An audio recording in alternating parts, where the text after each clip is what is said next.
Media outlets say Trudeau's time has come, but it's like, has it? Be careful. Trudeau has this supernatural superpower of being able to outlast and outmaneuver all of the crises that would tear down any other leader. It's like, sure, almost every single Canadian in the country despises the man, and yet, when you have Trudeau against the ropes, he just bounces back up again. It's what he does. So here he is yesterday at the Liberal caucus's holiday party, because heaven forbid they call it a Christmas party, speaking about what? Well, let's take a listen.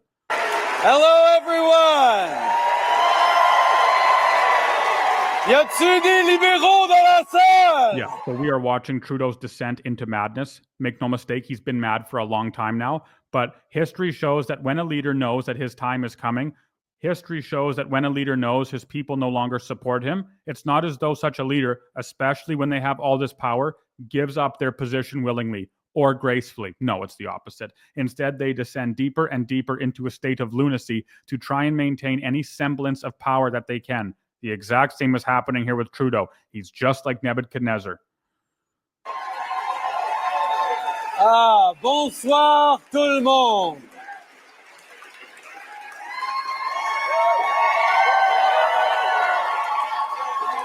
Big smiles, big public smiles, because you know there are no private smiles happening right now behind closed doors. Merci. Merci, mes amis. Thank you all. Thank you all for being here tonight. It has been an eventful couple of days. It hasn't been easy. And that's why I'm so happy to see you guys. Trudeau's happy to see them because in this room are probably the only people in Canada who support the man. And no doubt there are members in this room who are just fiending support for the man. You know, it's hard not to feel happy when we're like this among Liberals. That's actually false. I've never met a Liberal who's consistently happy. On the contrary, they are a very hateful lot. It's not as though progressives live this happy life that they claim. It's not as though those who promote virtue or tolerance and accepting absolutely everybody and you have to accept my way of life are happy people. They're not. It's the exact opposite. They are anything but happy. Family. Yeah, and then Trudeau calls the Liberal government a big happy family. One big family, says he, which is perhaps the most absurd comparison or a simile that one could think of. You're honestly going to compare the Liberal Party to a big happy family after all that's happened? It's like families are family because they share a bond which is stronger than mere action. What I mean to say is, if I commit a crime, I'm still my mother's son. I'm still my father's son. It's not as though that can be changed or revoked. So how can Trudeau call his party a family when, once he's done using a member of parliament, he just sweeps them away and replaces them with someone else? How can Trudeau call the Liberal Party a family when, once he's done using an individual for his purposes, he washes them out of their position and replaces them with someone better, someone new, someone more popular? That doesn't sound like much of a family to me. That's what we really are, a big family. Now, like most families, sometimes we have fights around the holidays. Yeah, and those families are unhealthy families. Families that scrap over the holidays are not families that you want to emulate. But of course, like most families, we find our way through it.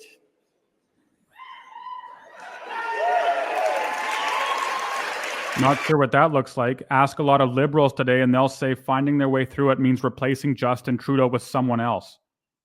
You know, I love this country. No, you don't. You despise this country. If you really love the country, you wouldn't be working so hard to tear it down. The idea that Trudeau can just stand up there and say, I love this country, after what he's done to it over the last 10 years is asinine. There is no way that that man, and yet he does, can honestly stand up at the podium and claim to speak such unbelievable lies and present them as truth. It's nonsense. He doesn't love Canada. If he did, he wouldn't be working his hardest to destroy Canada. He doesn't love this nation. If he did, he wouldn't say that this has the possibility of being the world's first post-national state or the world's first post-national nation. He hates Canada as it truly is. He wants to replace it with something neo-Nero, something that is so Orwellian and unthinkably socialist that you couldn't recognize the country for what it honestly ought to be and is. I deeply love this party. I love you guys. And love is what families are all about. Anytime a politician says, I love you, you know he's lying. That again, what a brutal statement. Trudeau loves you. Are you kidding me? He would be so quick to replace and to betray each and every man in the nation in the name of keeping power for one more hour. That the idea that he loves anyone in Canada except himself is nonsense. Ça fait du bien de vous voir. Merci aussi évidemment à Claudette Kerr. Merci Claudette. Our candidate. Before we go any further, I want to give a shout out to Madison, our candidate for yesterday's by-election in BC. They were hammered yesterday in BC. They were demolished. And to every single Liberal who was on the ground or on the phone these past weeks to get out the vote. You all worked incredibly hard. Thank you for carrying our colors and the message out to the people of Cloverdale, Langley City. I was there on the ground, seeing all of you and seeing all of them, and it was absolutely awesome. But I was also out there at Terry Fox Secondary School celebrating the fact that a real Canadian hero is there on the $5 bill. Talk about your party. We want to hear about that. Tell us how you're going to stitch together the broken remnants of this once massive and mighty Liberal government. It's great to see so many of you here tonight, especially those who came from across the country to be here with us. Especially good to see staff from constituency offices. Who here works in Constit?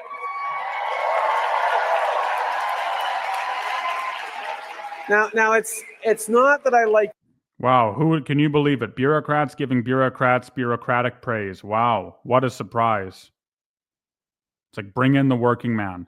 Bring in the salt of Canada. Bring in those who actually keep the country running and not pencil pushers. And bureaucrats who help big bureaucrats get elected to office. You Ottawa staffers, it's just, I see those guys all the time. The work Constit staffers do, really the basis of everything we do here in Ottawa. Actually, the basis of everything that is done in Ottawa is this anti-human agenda. That is the basis of everything they do. It's the rebellion in Eden. The foundation of everything they do in Ottawa is sin.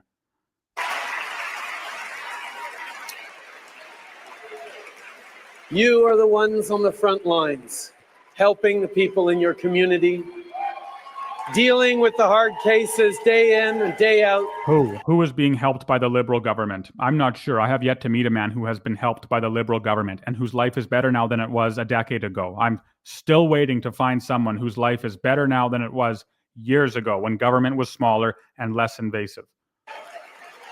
Making a direct and tangible difference in the lives of Canadians. Yeah, a negative difference. They're making a direct and tangible negative difference in the lives of Canadians. All of us can feel it. Just look at your bank account. All of us can see it. Just look at the cities that are crumbling before our very eyes. Just look at the geopolitical stance and structure of Canada right now, with countries around the world laughing at us because our lack of leadership. Everyone stand up for our Constit staffers.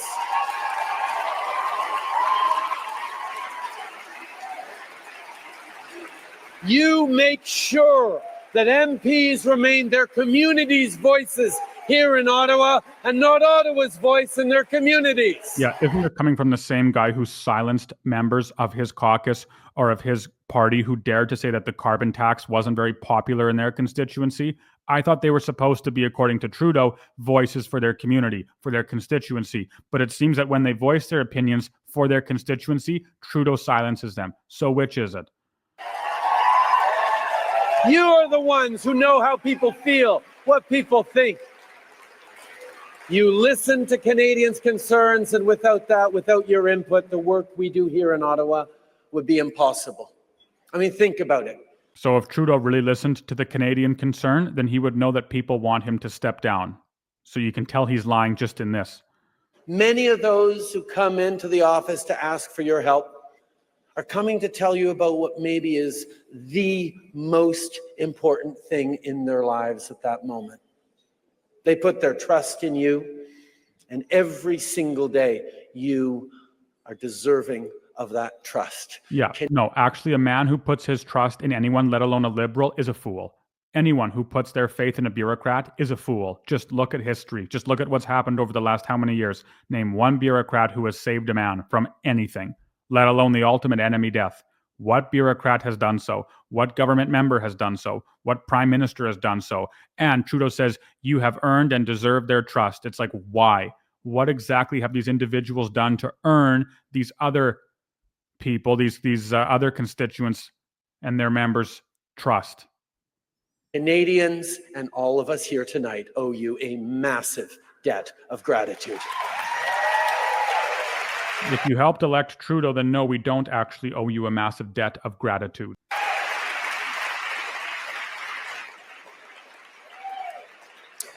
And by the way, I want to take this opportunity to thank someone in particular, someone who celebrated her 30th year in working in a constituency office for Lawrence McCauley, Nancy Stewart. Nancy! Let's give her a huge round of applause.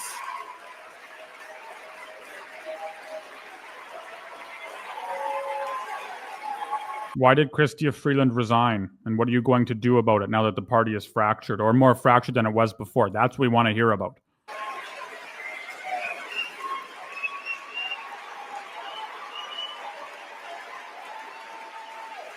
Nancy, you're an inspiration to us all. Think about it. 30 years spent at the service of your community is incredible.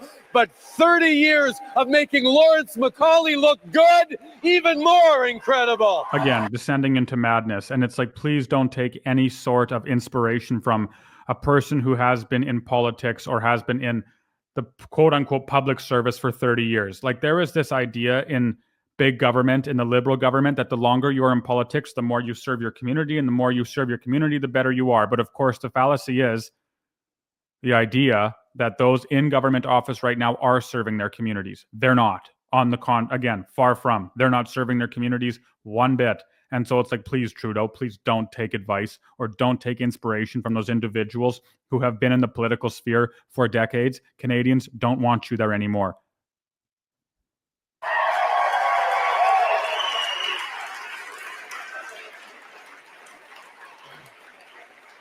Even Francis can't believe it. Speaking of constituency staff, I need to give a very special shout out to people who've been there for me, and more importantly, for the people of Papineau for so long. On peut-tu, s'il vous plaît, prendre un moment pour donner une main d'applaudissement à Stavroula, Rana, India, Alex et Rebecca. Merci, mon équipe. What a strange thing to be thanking those who have been so close to you when it seems like those who are most loyal to you, dear Justin Trudeau, are eventually wiped away by yourself, removed, replaced, changed. A man can be as loyal to you as he wants. You certainly show no loyalty in return, preferring instead to, when the time comes, and that means when you need some political push or when you need some increase in popularity in the polls, you decide to replace them without any sort of intention on keeping them in their position.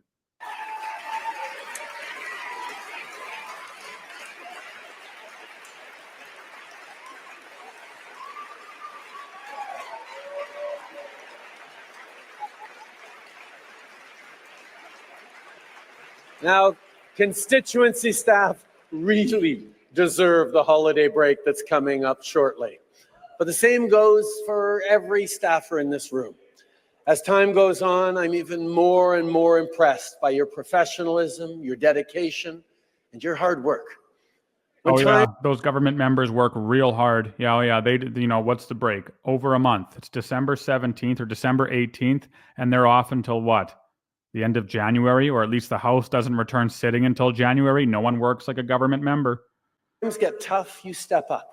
You concentrate on the only thing that really matters, fighting every single day to make life better for Canadians. Thank you to everyone in this room for everything you do.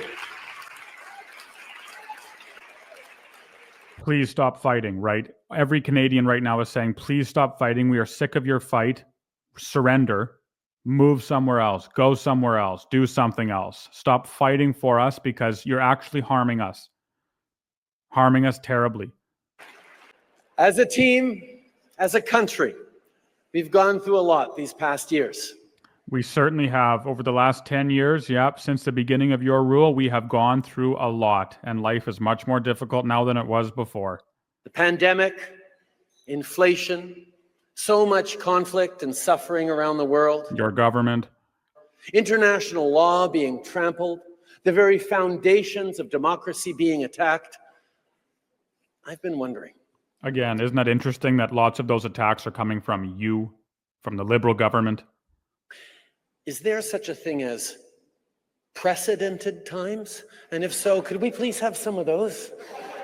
Yeah, actually, if you read the scriptures, you'd know that there are such a thing, or is such a thing as a precedented time. Read Solomon, read the Ecclesiastes. Nothing is new under the sun. Tyrannical leaders, ridiculous leaders, embarrassing leaders, dangerous leaders, like yourself, like Trudeau, have existed in history before. Nothing new under the sun. When I look at you tonight, I'm reminded of the strength of our party, of our history. Oh yeah, it looks so strong right now. Yeah, crumbling on every side, but it looks tough and strong. We're the grits. On est le rouge. We've lived and led through 150 years of Canadian history. No, but see, again, you want to tear down Canada, right? So you can't make that claim. Like, you want to completely transform what this nation is supposed to be and what it actually is into a contemptible shadow of its former self. You want to tear it down and replace it with your horrendous, hideous vision of an Orwellian state where no one believes anything at all, no one thinks, no one has free speech, no one is able to promote honest virtue, and there are no borders.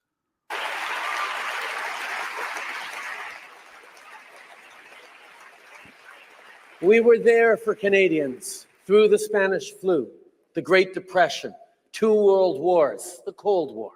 We've seen tough times before, and we pulled through. Sorry, who is we? What do you mean we were there for Canadians? You mean the government was there for Canadians? Not a chance. This rhetoric that government is there to hold up its people, this rhetoric that government is there for its citizens is garbage. It's the opposite. It's the citizens who prop up the government. It's the citizens who ensure that the government keeps running, right? The government needs citizens to tax. They need them to rule. They need all of these things. And then the idea that government comes out of nowhere and saves us when crisis hits, even though very often those crises are created by government, again, is a fantasy, total fantasy, conjured by government to make us think that unless they were there and unless they were massive and huge like they are now, we'd be in a serious state of trouble. Not so.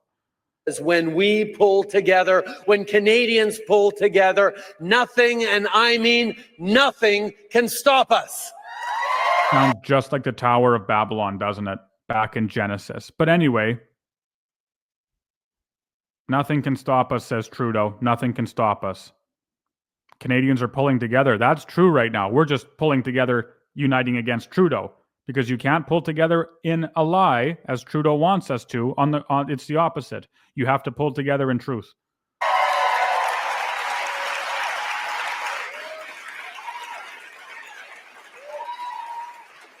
Over 150 years of Liberal history. In the meantime, the Conservatives have changed their names multiple times and changed their values more times than I can count. Trudeau talking about changing one's values is laughable.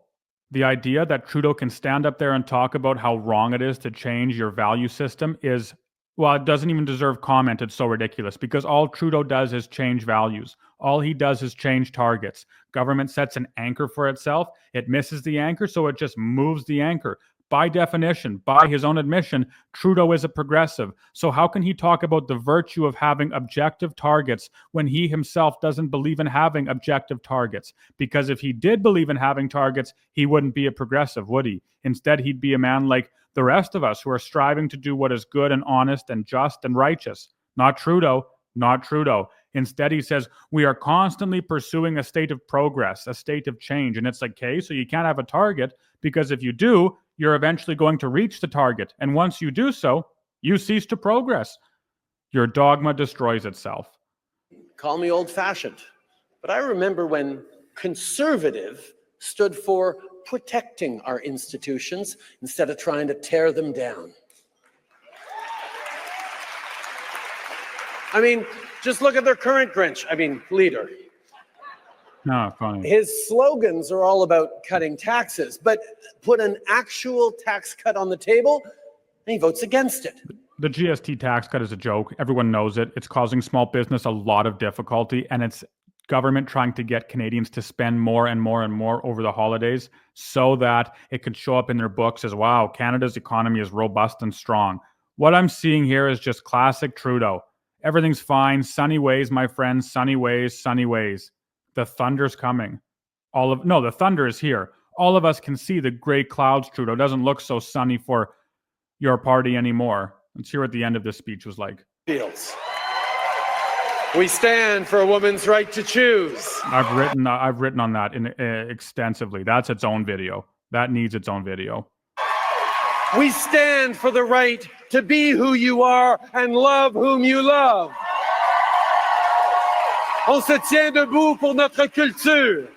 On se tient debout pour nos langues officielles.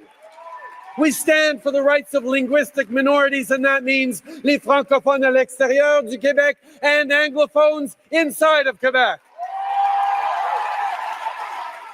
We stand for reconciliation. We stand against those who think they can exploit the vulnerable. We stand against hate and division. We stand with workers and the middle class. We stand with Canadians. We stand up for Canada. Utter madness. And everything Trudeau just said, right, is a lie. Stands for the middle class? Nope, that's not true. Clearly look at the last 10 years. Stands for minorities? No. Stands for the oppressed, says Trudeau? No, because he's the oppressor. That can't be right either. Merci, mes amis. Thank you so much. Joyeux Noël. Total descent into madness. Total descent into madness. When a man has power for that long and when he has no objective standard by which he can look and see if what he is doing is righteous or unrighteous, when he refuses to recognize the supremacy of Almighty, this is what happens. It's Canada's Nebuchadnezzar. It's our modern day Nero.